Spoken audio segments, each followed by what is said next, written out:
তিন জিনিসের দিকে তাকালেই সওয়াব। কয় জিনিস? জোরে বলেন। এক নাম্বার আন-নাযার ইলাল মুসহাফ, কোরআনের দিকে তাকালেই সওয়াব, পড়া লাগবে না, পড়লে তো সওয়াব আছে, তাকানো মাত্রই। দুই নাম্বার আন-নাযার ইলা ওয়াজহিল ওয়ালিদাইন, মা বাবার চেহারা, মা বাবার খেদমত করলে তো সওয়াব আছেই, টাকা দিলে তো সওয়াব আছেই, কিন্তু মা বাবার চেহারার নজরের দিকে যদি রহমতের নজরে একবার তাকান, একটা কবুল হজ করলে যেই সওয়াব, ওই সওয়াব আমল নামাই দিবে কে?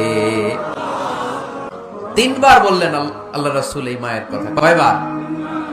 আল্লাহর হাবিব বললেন মা মা মা, তারপরে মা কয়বার? বাবা কয়বার?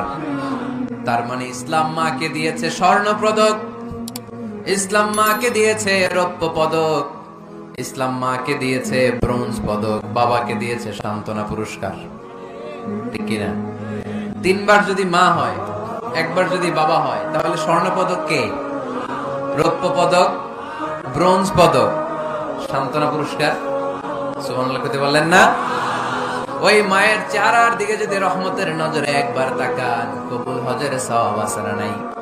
তাহলে এক নাম্বার কোরআনের দিকে নজর করলে সওয়াব, দুই নাম্বার মা বাবার চেহারার দিকে নজর করলে সওয়াব, তিন নাম্বার আল্লাহর কাবা ঘরের গিলাফের দিকে যখন নজর করে তাকাবেন, 20টা রহমত নাজিল করবে কে?